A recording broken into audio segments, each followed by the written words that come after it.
반갑습니다. 김지영 마틸다입니다. 오늘은 지난 시간에 이어서 메타 인지 능력을 성장시키는, 그리고 왜 중요한지, 그다음에 그 인지 능력, 메타 인지 능력을 높이기 위해서 학동기 때 어머니가 조금 더 신경 써서 생각하고 실천해야 될 사항에 대해서 말씀을 좀 나누도록 하겠습니다. 메타 인지가 왜 중요할까요?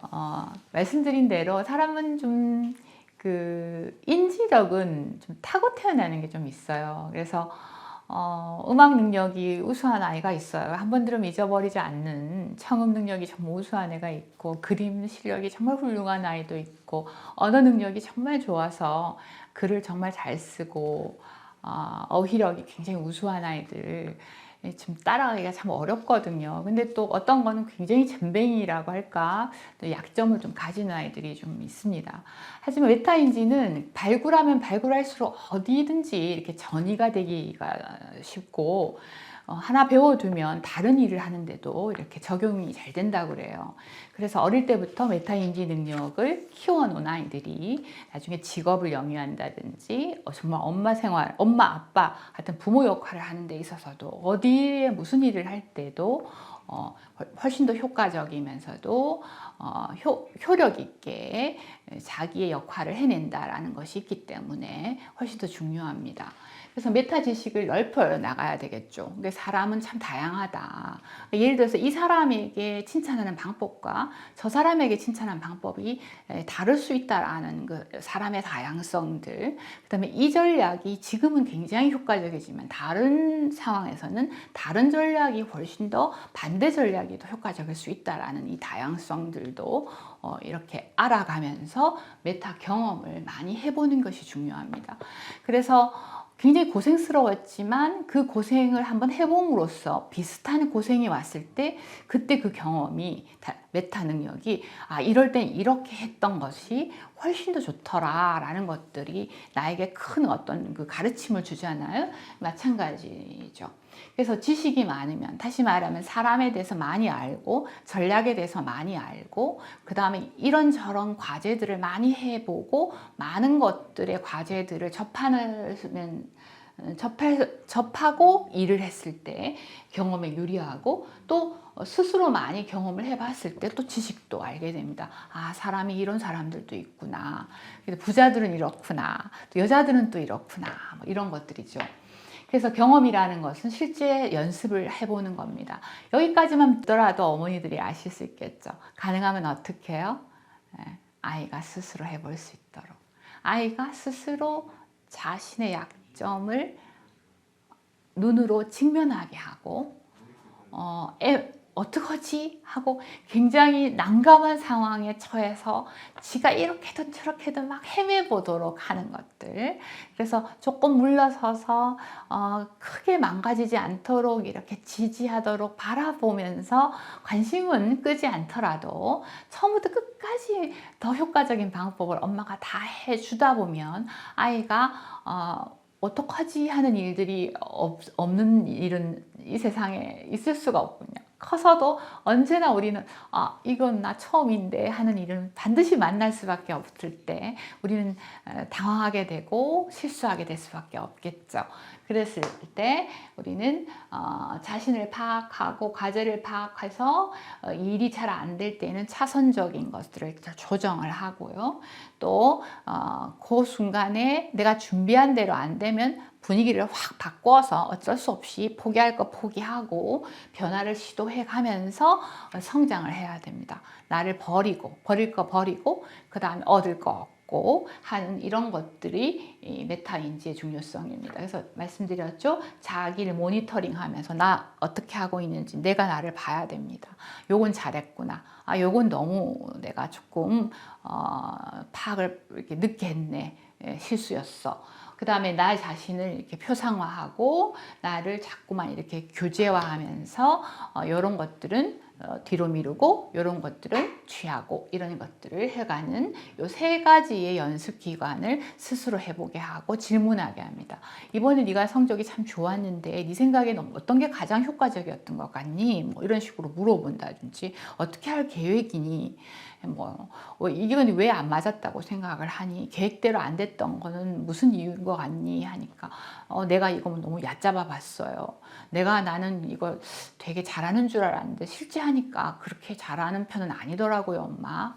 내가 이걸 굉장히 좋아하는 줄 알았는데 실제 그게 굉장히 해보니까 굉장히 지루한 게 많더라고요. 뭐 이런 식으로. 그래서 이 경험을 많이 하는 아이일수록 자기에게 맞는 직업의 성격도 찾아갈 수 있다든지 착각에서 벗어날 수 있다든지 이럴 수 있습니다. 자, 밝혀진 결과를 보면 인지력은 다시 말하면 음치를 갑자기 막 열심히 연습시켜가지고 노래 잘하는 가수로 만든다는 건 단기간에 정말 어렵거든요. 그렇지만 메타 인지력은 이렇게 배우는 거예요. 한번 생각해보자. 뭐부터 하는 게 좋을까? 뭐 이런 식으로. 그러면 네 생각에는 이건 어떤 거 같니? 이런 것들을 처음부터 자꾸만 이렇게 질문을 하고 또 생각하고 있는 내 자신에 대해서 다시 반성을 하게 하고 이럴수록 이 전이력이 높아진다라는 것입니다. 그래서 내가 안다고 생각하는 것과 내가 안다고 착각하는 것들 사이에서의 어떤 그 괴리들을 스스로 피부로 확 느끼게 하는 거예요. 그래서 말처럼 쉽지 않구나. 그게 뭐 간단하지 뭐 금방 끝나지 뭐 애들 막 그런 말 많이 하잖아요. 근데 막상 하니까 그게 그렇게 간단한 일은 이 세상에 없구나. 정말 그걸 하기 위해서 몇 시간 전부터 며칠 전부터 다른 걸 준비를 해야 되는구나. 김치 하나 담그는 게 금방 그렇게 버무리는 것만 보이지만 시장 가서 뭐 해놓고 또 씻어놓고 말리고 뭐하고 이게 다 있구나 하는 것들을 정말 실천해 보다 보면 착각들 친숙해서 금방 될 것만 같고 많이 봐서 나도 할 것 같은 것들이 그렇게 만만치 않다라는 것에 대한 오해들이 이제 줄어져 간다라는 말씀이 드는 거죠. 그 다음에 제가 빨간 글씨로 써놨죠. 그러면 내가 착각하는지 진짜 아는지 이걸 어떻게 알 수 있어요? 당연히 공부 잘하는 아이들 메타 능력이 높다 그랬죠. 제일 좋은 방법은 내가 아는지 모르는지 어떻게 확인할 수 있죠?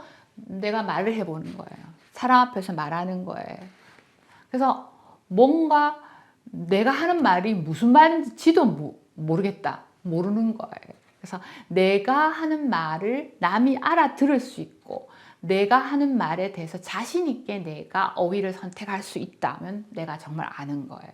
그래서 이 설명력, 그래서 설명하고 남에게 가르쳐 보고 하면서 정말 많이 배운다 그러는 이유가 뭐냐면 뭐 모르는지. 그래서 전문가와 비전문가의 차이는 뭐냐면 전문가들은 모르는 거와 내가 뭘 모르고 뭘 아는지, 그 다음에 내가 강의를 하기 위해서 뭘 준비해야 되는지, 예를 들어 10분간의 강의를 준비를 하려면 어떤 부분에 어디를 가서 무슨 책을 보고 뭐는 포기하고 어떤 거는 뭐 취합하고 이런 것들에 대해서 알고 있는 사람이 전문가예요.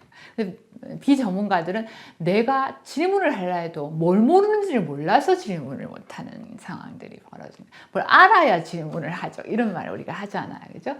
그래서 이제 메타 시작하는 것은 내가 처한 조건을 잘 파악하고요. 그리고 자꾸 해봐야 내한테 맞는 방법을 찾을 수가 있고요. 그 다음에 이제 내가 이렇게 해봐야겠다. 이랬으면 좋겠다. 요거를 알고 싶다. 요렇게 되어야지.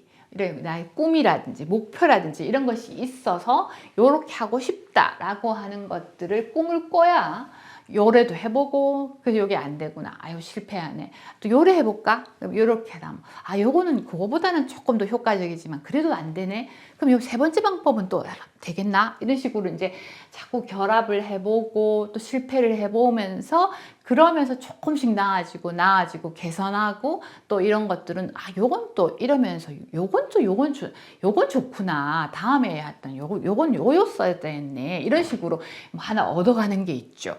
그래서 자기가 스스로 하면서 다양한 것들을 결합해 가는 것들. 그래서 목표 의식을 갖는 것들, 또 다양하게 실험하는 것, 실패해 보는 것. 것들 이런 것들을 하게 하고 가능하면 엄마가 다 처음부터 끝까지 다 계획을 세우고 하나부터 열까지 다 하고 확인해주고 이것 안 되나? 그럼 요거 해라.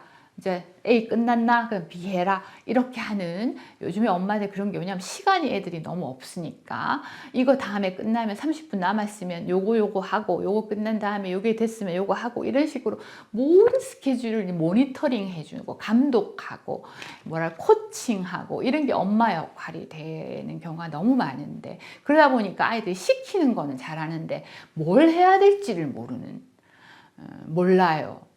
왜 할 건데 몰라요.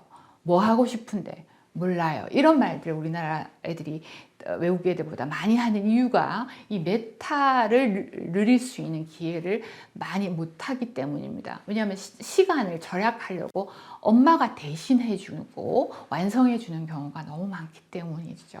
그래서 메타를 시작해 놓는 질문을 하라는 왜 그러는데 그리고 많이 헤매게 하고 토론하게 하고 생각할 준비는 한번 해봐. 그리고 멍 이렇게 쪄서 어쩌지? 나 처음인데 이렇게 빈틈을 이렇게 느끼게 하고 멍하게 하고 이렇게 막히게 하고 이러는 경험이 꼭 실패만은 아니다. 새로운 걸 배우게 하는 메타능력의 성장의 경험이다 라는 것을 생각하고 멀리 봤을 때 아이에게 좋은 경험이 될 수 있다라는 그런 시선도 어머니가 조금 가질 필요가 있다고 생각이 됩니다. 앞으로는 아마 창의적인 것, 이렇게 남이 늘 하던 거 늘 해서 또 외우고 걸어 다니는 사전 이제 아무 필요가 없어. 네이버 치면 그만 탁 나오는 거예요. 내 모르는 거 금방 찾으면 돼요. 예전처럼 뭐 필요 없어요. 그래서 답을 고르는 능력들은 이제 AI가 훨씬 더 빨리 합니다. 이제 점점 집니다, 우리가. 그러나 AI가 없는 거는 우리가 내가 아는지 모르는지를 아는 것. 내가 뭘 좋아하는지를 아는 것 이런 거는 사람만이 느끼는 거죠. 그래서 메타 능력이 점점 강조될 것입니다. 그래서 인지력, 기억력이라든지 더 많이 저장하는 것들 이런 것들을 우리가 기계를 따라갈 수 없지만 이제는 이제 내가 좋아하는 것, 네가 좋아하는 것, 그 다음에 나에게 맞는 것, 내게 맞는 옷 내가 가지는 느낌 이런 것들은 나만이 알 수밖에 없기 때문에 이런 것들은 점점 앞으로 훨씬 더 중요한 시대를 살아갈 수 있을 것입니다. 그래서 어릴 때 뭐랄까 성적을 더 높게 받는 것이 중요한 게 아니라 트라이를 많이 해보게 함으로써 나 자신에 대해서 솔직하고 담백하고 정확하게 착각 없이 자기를 들여다볼 수 있는 그러한 그 시선을 넓히는 기회를 많이 갖도록 하고 성찰의 기회, 그 다음에 자기를 조절하는 능력, 그 다음에 자기를 맞춰 나가는 능력, 그 다음에 포기를 하는 능력, 그 다음에 일이 잘 안 됐을 때도 다시 일어나서 다른 전략을 세워보는 능력들, 그 다음에 꿈꾸고 남이 전혀 하지 않은 창의적인 방법의 목표를 정해서 한번 이렇게 시도해보는 것들. 그러다가 어부지리로 됐지만 어떻게 하다가 이렇게 됐지? 아, 이렇게 되는구나. 이런 것들도 이렇게 크게 그 빈틈에서 얻어지는 것들이 참 많을 수 있다는 것을 생각해서 예전과는 다른 정말 이렇게 책에 있는 거 달달달달 외워서 많이 외운 애들이 점수 높는 시대는 이제는 지나갔다라는 것을 생각하시고 창의력과 함께 메타 능력의 기회를 많이 대화하시고 아빠는 어떤 사람이고 엄마는 어떤 사람이고 내일 뭘 할 거고 뭐 전략을 생각해 본다든지 자기 자신에 대한 장단점을 대화를 많이 한다든지 그러는 어떤 그 교류의 시간을 많이 이렇게 나누는 엄마 아빠가 되시는 것이 훨씬 더 이득이 아닌가 하는 생각이 듭니다. 자, 그래서 이제는 많이 알려고 하시지 말고 천재가 이제 조금 달라졌죠. 이제는 내가 이제 모르는데 뭐 하지? 어디서 검색하지? 그 다음에 뭐 무슨 일 하면 좋지? 나 모른다. 그 다음에 어떻게 하지? 누구한테 물어보지? 어디서 찾지? 어디다 조언하지? 이런 것들이 훨씬 중요하고, 그것들을 안 하려고 할 때 못하겠어요 하고 있는 아이에게 용기를 가지고 찾아보게 하고, 물어보게 하고, 시도하게 하고 함으로써 그 용기와 어떤 뭐라 그래, 시도하려는 의지력, 삶의 의지력을 더 찾도록 도와주는 것이 부모의 역할로 더 중요하게 부상되고 있다라는 말씀을 드리면서 마무리를 하겠습니다. 다음에 또 새로운 주제, 네 번째 주제 가지고 만나도록 하겠습니다. 고맙습니다.